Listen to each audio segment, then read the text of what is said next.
I stood frozen in the center of the cybersecurity team's glass-walled enclave, my tablet clutched against my chest like a shield. 6 faces stared back at me, expressions ranging from barely concealed amusement to open disdain. The silence stretched uncomfortably until Dimitri, the team lead, spun his chair back toward his triple-monitor setup. "Look, Paige," he said without turning around, his fingers already clacking away at his keyboard. "I appreciate your enthusiasm, but the customer portal is secure. We ran penetration testing last quarter, but the verification handshake is sending unencrypted." "Unencrypted?" Troy, Dimitri's second in command, snorted. "You're using words you don't understand now." "I understand perfectly," I insisted, stepping forward. "During the two-factor authentication process, there's a 5-second window where absolutely nothing happens that we haven't accounted for," Dimitri cut in, swiveling back to face me. His eyes traveled from my face down to my pink blouse and back up again.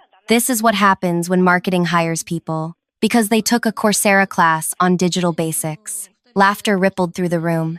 Heat crawled up my neck as I stood my ground. "I've documented the vulnerability. If someone with even basic packet sniffing tools wanted to..." "Packet sniffing? Seriously?" Dimitri's eyebrows shot up in exaggerated surprise. "You're in marketing, Paige. Stick to your pretty graphics and leave the actual security to professionals." More laughter. Britt, the only woman on the security team, at least had the decency to look uncomfortable, but she said nothing. "This could expose thousands of customer records," I said, fighting to keep my voice level. "Names, addresses, account details, thousands of customers." Troy mimicked my tone, raising his voice to a feminine pitch that sounded nothing like me. "The sky is falling." Dimitri pushed himself up from his chair and walked toward me, stopping close enough that I could smell his expensive cologne. "Listen carefully," he said quietly. "Your job is to make things look pretty for the quarterly reports. My job is to keep this company secure. Stay in your lane and we won't have problems." I stood there, clutching my tablet with white knuckles, humiliation burning through me like acid. 6 years of network security experience before joining marketing, and I was being treated like a child who'd wandered into the wrong classroom. Without another word, I turned and walked away, their laughter following me through the door. I moved through the busy Monday morning office traffic, nodding mechanically at colleagues who greeted me, until I reached my desk in the marketing department. For 10 minutes, I stared at my screen, replaying the conversation. Then I opened my laptop and began typing furiously, creating a simple monitoring program. If the security team wouldn't listen, I'd need evidence. 48 hours later, my prediction came horrifyingly true. The customer service lines exploded with calls about unauthorized account access. The office descended into chaos as executives rushed between departments, demanding answers. Through my window, I watched the security team scrambling, their earlier smugness replaced by panic. The chief technology officer himself, Liam, appeared at my office doorway, tie askew and forehead gleaming with sweat. "How did you know?" he demanded, breathless. "The vulnerability? It's exactly where you said." I looked up calmly and said, "Because I was doing their job while they were busy laughing at me."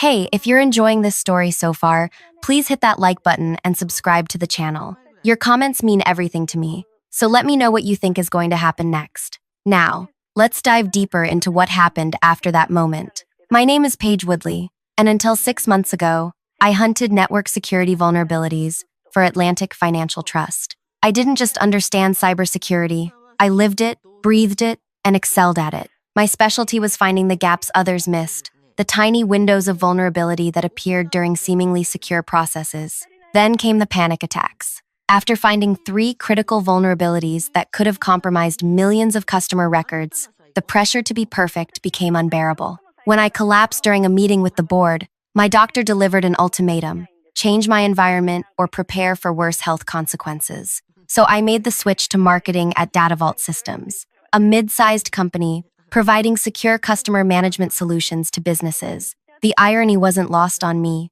I'd gone from protecting financial data to selling the promise of data protection. But the pace was manageable, the work interesting enough, and my blood pressure returned to normal ranges. Until I noticed something while preparing marketing materials for our newest customer portal update. I'd been recording screen captures for a promotional video, showing how easily customers could access their information. During one of the playbacks, I noticed a brief flicker during the verification process. the kind of flicker that sends chills down a security expert's spine. That night, I stayed late, using basic tools to analyze what was happening in that split-second window. What I found made my heart sink. During the verification handshake, our system was momentarily transmitting customer data without encryption. Names, addresses, account details, everything needed for identity theft. I prepared my findings carefully, creating clear documentation before approaching Dimitri's team. Their response still burned in my memory. After that humiliating dismissal,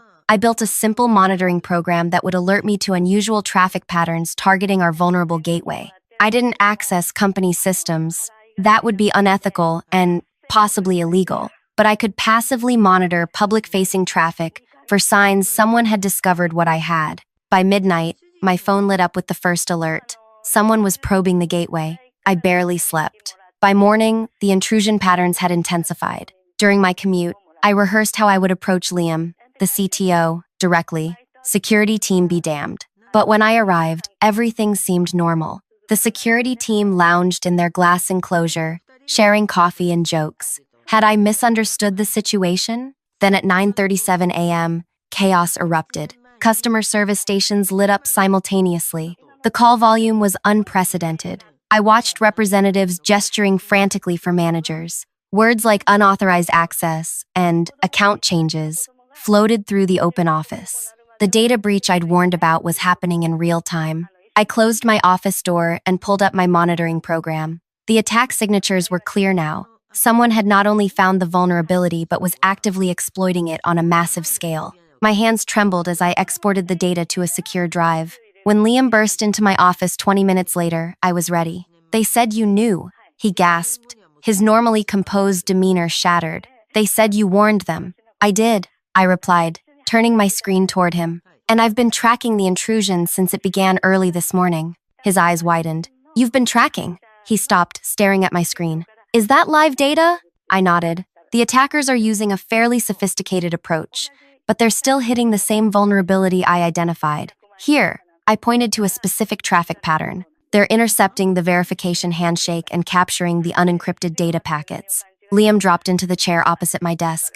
"Why didn't security?" "Ask Dimitri," I said, keeping my voice neutral. He found my concerns amusing. Liam's expression darkened. "Show me everything." For the next hour, I walked him through my findings, explaining in plain language how the vulnerability worked and how it was being exploited. I showed him my monitoring system and how it was tracking the attack without interfering with company systems. "We need to move fast," I concluded. "Every minute means more customer data exposed." Liam stood. "I'm calling an emergency executive meeting in 30 minutes. I want you there." "What about Dimitri's team?" "Them too." His expression was grim. "Everyone needs to hear this directly from you." As he left, my phone buzzed with a text message from an unknown number. "You should have stayed in your lane, Paige." I stared at the message, a chill running through me. Something told me this situation was about to get much more complicated than a simple data breach. 30 minutes later, I sat at the far end of the conference table, watching the room fill with nervous executives. Marketing Director Natalie gave me a confused glance as she took her seat. The CEO, Andre, entered last, his normally confident stride replaced by a hurried walk. "Someone tell me what the hell is happening," he demanded, not bothering to sit. Liam stood. "We have a major security breach in progress. Customer data is being compromised through the verification system in our portal." He gestured toward me. "Paige identified the vulnerability days ago and attempted to alert the security team." All eyes turned to me. Dimitri cleared his throat. "With all due respect, she made vague statements about the portal being insecure. Nothing specific or actionable. I specifically identified the verification handshake vulnerability." I interrupted, my voice steadier than I felt. I explained exactly how customer data was being transmitted unencrypted during the authentication process. "That's not," Dimitri began. "Show them," Liam cut in, nodding toward my laptop. I connected to the projector and pulled up my analysis, walking them through the vulnerability step by step. Then I switched to my monitoring program, showing the real-time intrusion patterns. "This is happening now," I explained, pointing to the screen. "They've been harvesting data since approximately 3 a.m. Based on the traffic patterns, I estimate they've already accessed roughly 17,000 customer records." The room fell silent. "How bad is this?" Andre asked finally, directing his question to Liam. "Bad," Liam replied. Names, addresses, account details, everything needed for identity theft. We're talking about potential lawsuits, regulatory fines, lost business, and all preventable, I added quietly. Andre's gaze snapped to me. Explain. I identified this vulnerability 3 days ago and reported it to the security team. I kept my eyes on Andre, not Dimitri. They dismissed my concerns, told me to stick to marketing. Andre turned to Dimitri. Is this true? Dimitri shifted in his chair. We receive dozens of security concerns weekly, most unfounded. Marketing staff aren't qualified to... Before joining marketing, I interrupted. I spent 6 years as a network security specialist at Atlantic Financial Trust. I was their lead vulnerability researcher for the last 3. Dimitri's face drained of color. That wasn't in your file. It absolutely was, Natalie interjected. That experience was why I hired her, even though she wanted a career change. Andre rubbed his temples. So you're saying our security team ignored a warning from a qualified professional, and now we have thousands of compromised customer records? That's exactly what I'm saying, I confirmed. Andre turned to Liam. Fix this, now. He looked at me. You'll work with Liam directly until this is contained. Finally, he focused on Dimitri. You and I will talk later. As the room emptied, Dimitri brushed past me. This isn't over, he whispered, low enough that only I could hear. I gathered my laptop, trying to ignore the threat, but a knot had formed in my stomach. Walking back to my office, I checked my phone again. 3 more messages from the unknown number. Everyone has secrets page. Even former security experts. How's your health these days? My hand trembled. How did they know about my health issues? I deleted the messages and tried to focus on the crisis at hand. The next 12 hours passed in a blur of technical discussions, emergency patches, and crisis management. By midnight, we had closed the vulnerability and begun the damage assessment. Early estimates suggested over 20,000 customer records had been compromised. Liam and I were the last ones in the office, reviewing the patch implementation. You did good work today, he said, leaning back in his chair. If you hadn't caught this, it would have been much worse. I finished for him. He nodded, studying me. Why did you leave security work? You're clearly talented. I hesitated, then decided on honesty. Health issues. Stress-related. The constant pressure of knowing one mistake could cost millions. And yet here you are, diving back in. Different when it's occasional, not constant, I explained. My phone buzzed with another message. Sleep well. Tomorrow will be interesting. I turned its screen down, hoping Liam hadn't noticed my expression. Something wrong? He asked. Just tired. I lied. I should head home. The parking garage was nearly empty when I reached it. As I approached my car, the hair on my neck stood up. Someone was watching me. I quickened my pace, keys clutched between my fingers. A figure stepped out from behind a concrete pillar. Troy, I exhaled with relief. You scared me. Sorry, he said, not sounding sorry at all. Long day, huh? What do you want? I asked, keeping distance between us. Just curious why you're trying to destroy Dimitri's career, he said casually. He's got a family, you know. Kids. I'm not trying to destroy anyone. I reported a security vulnerability. After transferring from marketing, convenient timing. His smile didn't reach his eyes. Almost like you planned it. That's ridiculous. Is it? Atlantic Trust had a major breach right before you left. Coincidence? My blood ran cold. That's not. Just saying. People might start asking questions about your past, about why you really left. He shrugged. Might be best for everyone if you backed off. Let Dimitri handle the technical response from here. Are you threatening me? Warning you, as a colleague. He smiled again. Think about it. He walked away, leaving me shaking beside my car. The Atlantic Trust breach had happened 3 weeks after I left. I'd had nothing to do with it. But the timing could look suspicious if someone wanted to frame a narrative. I drove home on autopilot, mind racing. The unknown texts, Troy's threat. This was coordinated. Dimitri wasn't just trying to save face, he was actively working to discredit me. My apartment felt cold and exposed. I checked the locks twice, then sat at my kitchen table with my laptop. If Dimitri was digging into my past, I needed to know exactly what he might find. My employment record was clean. My security clearances at Atlantic had been impeccable. The only potential issue was my medical leave. 2 weeks of absence following my panic attack, documented as medical leave, without specifics. Could they use that somehow? My phone buzzed again. Found the Atlantic Trust incident report. Interesting reading, especially page 17. I froze. Page 17 of the incident report detailed the compromised security protocols I had helped design. The breach hadn't exploited any of my work, but someone who didn't understand the technical details might not see that distinction. They were building a case against me, suggesting I had either been incompetent at Atlantic or, worse, somehow involved in both breaches. I needed allies and evidence. Immediately. Morning came after a sleepless night. I arrived early, heading straight to Natalie's office. "I need to talk to you," I said, closing her door. "I think Dimitri's team is trying to shift blame by discrediting me." Her expression was grave as I explained the texts and Troy's garage confrontation. "That's serious," she said when I finished. "Have you told Liam?" "Not yet. I wanted to speak with you first." "Smart." She leaned forward. "Dimitri and Liam have history. They worked together at their previous company. Liam brought Dimitri on board personally." My heart sank. "So Liam might not be impartial."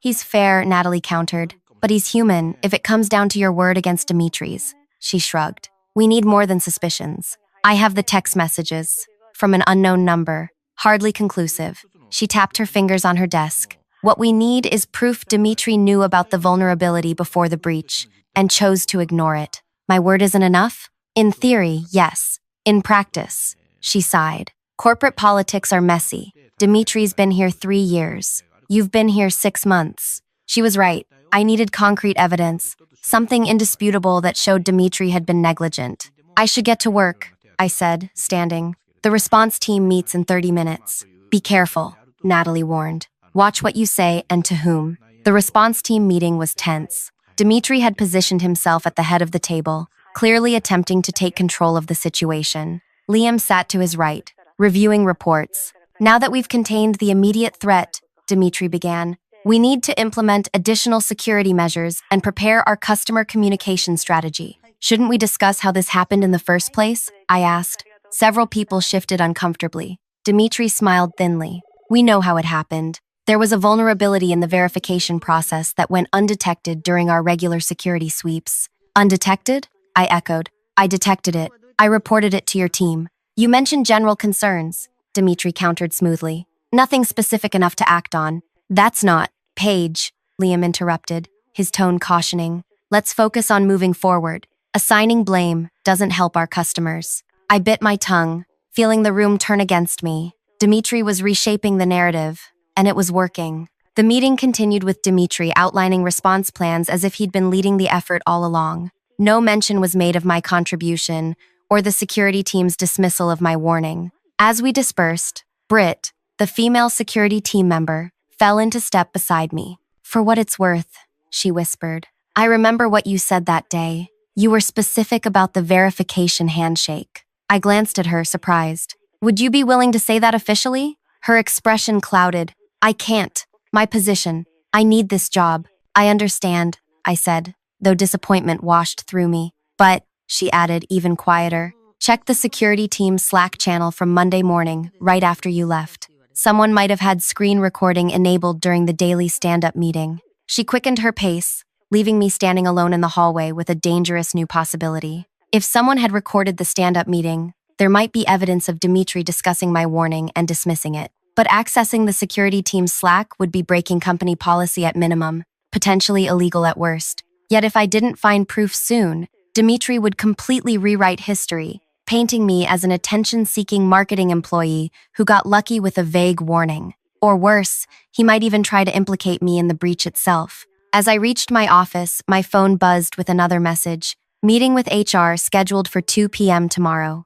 Topic: your employment status. Choose wisely, Paige." I stared at the screen, realizing the stakes had just gotten much higher. This wasn't just about professional embarrassment anymore. It was about my career, my reputation, and possibly my freedom. I locked my office door and took a deep breath. If I was facing an HR meeting tomorrow, I needed evidence today. My fingers hovered over my keyboard as I considered my options. Direct access to the security team's Slack would be traceable, and exactly what Dimitri might be hoping for. A reckless move that would support his narrative about me. I needed to be smarter than that. Opening my email, I wrote to Liam, copying Andre. "In preparation for tomorrow's executive briefing, I'm compiling a timeline of events related to the breach. Could you please provide any relevant communication logs from the security team regarding customer portal vulnerabilities from last Monday morning? Professional, reasonable, and on record. If Dimitri had purged the Slack channel, my request would document that I had sought the information properly. My phone rang almost immediately. Liam, that's quite a pointed email, he said when I answered. Just being thorough, I replied. Transparency seems important right now. Dimitri says you never specifically mentioned the verification handshake vulnerability to his team. He's lying. I kept my voice calm. I described the exact issue in detail. His entire team heard it. Silence stretched between us. Then, this puts me in a difficult position, Paige. The truth shouldn't be difficult. Another pause. HR wants to meet with you tomorrow. I'm aware. I received a message about it. You, what? How? Confusion colored his voice. That meeting was just scheduled an hour ago, internal to senior management. A chill ran through me. Whoever was sending the messages had access to high-level conversations. That narrowed the possibilities considerably. I think someone's trying to intimidate me, I said carefully. I've been receiving threatening messages since yesterday. Messages? From whom? Unknown number. They know about my health issues at Atlantic Trust. They're referencing internal company discussions. That's concerning. Have you kept these messages? Yes. Forward them to me, please. His tone had shifted. And Paige, don't discuss this with anyone else yet. After sending the messages to Liam, I turned back to my more immediate problem, finding proof before tomorrow's HR meeting. A knock at my door startled me. Britt stood outside, looking nervous. Can we talk? She asked quietly. I let her in, closing the door behind her. I can't access the Slack logs, she said without preamble. Dimitri archived the channel this morning and created a new one. Convenient timing. Very. She glanced at the door. But Troy records all our stand-ups. He reviews them later to catch things he missed. It's his personal quirk. He doesn't trust his memory. Hope flickered. Would he have Monday's recording? Almost certainly. But he'd never give it to you. No, I agreed. But he might have synced it to his cloud storage. Troy isn't exactly security conscious with his personal devices. Britt's eyes widened. You're not suggesting. I'm not suggesting anything illegal, I interrupted. But if his personal cloud account uses the same password as his work systems, how would that help? You still can't access his accounts. I smiled faintly. One of my roles in marketing is managing our company's social media presence, including our Instagram account that Troy follows with his personal account. Understanding dawned on her face. Password reset. Standard practice when an executive forgets their social media password. Nothing unusual about marketing helping with that. She hesitated. This is risky. Less risky than losing my job and possibly facing legal action for a breach I tried to prevent. Britt nodded slowly. His password is probably Troy Rules, followed by the current year. It's what he uses for everything. Thank you. I was never here, she said, slipping out the door. Alone again, I navigated to Instagram's business portal and located Troy's personal account among our followers. The password reset process was simple, and as a business account manager, I had legitimate reason to be there. Minutes later, I had access to Troy's personal email. From there, finding his cloud storage was trivial. The password was exactly as Britt had predicted. His meeting recordings folder contained dozens of files, organized by date. I found Monday's stand-up and downloaded it, my hands trembling slightly. This was crossing a line, but they had crossed it first. The recording began with casual chatter, then shifted to project updates. 12 minutes in, Troy mentioned my visit. Marketing girl stopped by, he said, chuckling. Paige says there's a security problem with the verification handshake. Claims it's sending unencrypted customer data during authentication. Did you check it? Someone asked off camera. Dimitri's voice answered. Waste of time. She's trying to sound smart for brownie points with Natalie. Should we at least look at the authentication process? Britt's voice. If marketing is finding security issues we missed, we should all quit, Dimitri replied. Note it in the minor concerns, log and forget it. We've got actual work to do.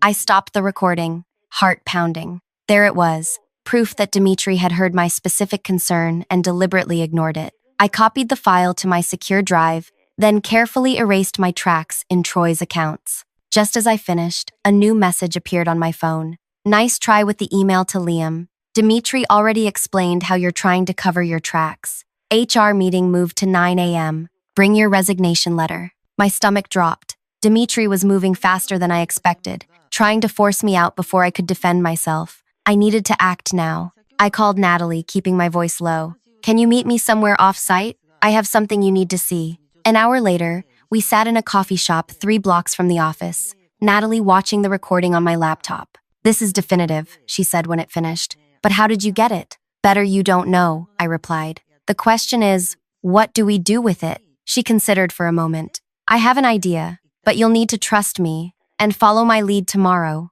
What are you thinking? Andre values one thing above all else, protecting the company. If we approach this right, he'll see Dimitri as the threat, not you. That night, I barely slept, rehearsing what Natalie and I had discussed. By morning, I felt oddly calm, the same focused clarity I'd experienced during critical security incidents at Atlantic Trust. When I arrived at the office, the receptionist directed me straight to the boardroom. Inside waited Andre, Liam, Dimitri, and a woman I recognized as Helen from HR. Good morning, I said, taking a seat across from Dimitri. His smile was smug, confident. Paige, Helen began, serious concerns have been raised about your conduct during this security incident. What concerns specifically? I asked. Dimitri has reported that you made misleading claims about warning the security team. Additionally, there are questions about how you knew to monitor for the specific vulnerability that was exploited. Are you suggesting I was involved in the breach? Dimitri leaned forward.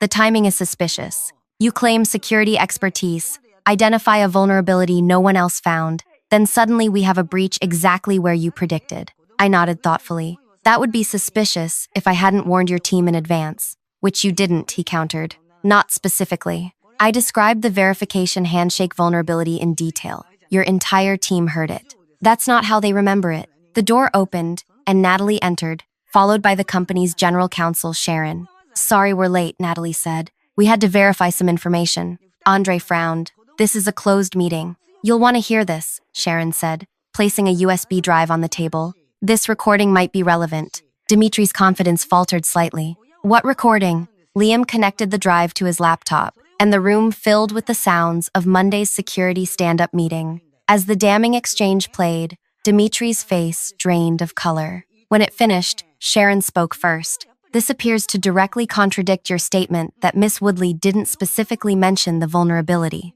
Where did you get that? Dimitri demanded, looking at me. It was anonymously provided to legal this morning, Sharon replied before I could speak. Along with these, she slid printouts of the threatening text messages across the table. Cell tower data shows these messages were sent from this building, Sharon continued. The phone number traces to a prepaid device purchased last week. Building security footage shows Troy buying identical phones from a convenience store during his lunch break Monday. Troy, not Dimitri. The realization must have shown on my face. Dimitri didn't know, I said quietly. Did he? Troy had been trying to protect his boss by discrediting me, but he'd acted alone and clumsily. Andre turned to Dimitri. Did you instruct your team to threaten Paige? Absolutely not, Dimitri said, genuine shock in his voice. I had no idea about any messages. But you did deliberately ignore her warning about the vulnerability, Liam stated. That's clear from the recording. Dimitri's shoulders slumped. We get dozens of security concerns weekly. Most are nothing. This one cost us 20,000 compromised customer records, Andre said coldly, and potential lawsuits in the millions. I made a judgment call, Dimitri insisted, based on her role in marketing. Her role before marketing was senior vulnerability researcher at Atlantic Trust. Andre cut in, which was in her file. The room fell silent. Finally, Andre spoke again. Dimitri, you'll work with HR to transition your responsibilities. Troy will be terminated immediately. He turned to me. Paige, I owe you an apology on behalf of the company. What happens now? I asked. Now, Liam said, we need someone who understands both security and how our systems impact customers. Someone who sees vulnerabilities others miss. We're creating a new security oversight position, Andre explained, independent from the existing team, reporting directly to the executive committee. We'd like you to consider taking it. I looked at Dimitri, expecting resentment, but saw only resignation. He knew he'd failed, not because he'd missed the vulnerability, but because his arrogance had prevented him from listening. I'll consider it, I said, on one condition. The security team needs restructuring, not just new leadership. Technical expertise matters, but so does creating an environment where concerns are heard regardless of who raises them. Andre nodded. I think recent events have made that abundantly clear. 3 months later, I sat in my new office, reviewing security protocols with my team, a diverse group including former marketing, customer service, and development staff alongside security specialists. Britt had been promoted to technical lead after declining to follow Dimitri to his new role at a smaller company. The customer data breach had been expensive but survivable. My new security oversight program had already identified and closed 7 additional vulnerabilities. My phone buzzed with a message, not threatening this time, but from Liam. Board loved your presentation. New security budget approved. I smiled. The most satisfying revenge wasn't destroying Dimitri's career or publicly humiliating him. It was building something better from the ruins of his failure, a security system that valued diverse perspectives and actually protected our customers. After all, true security isn't about who's smartest in the room. It's about creating a culture where everyone's insights matter, especially those coming from unexpected places. If you found this story valuable, please hit that like button and subscribe to hear more stories about workplace justice and standing up for what's right even when no one believes in you. Have you ever had your expertise dismissed because of your role or department? Share your experiences in the comments below. Remember, sometimes the most powerful response to being underestimated is simply proving your worth through results.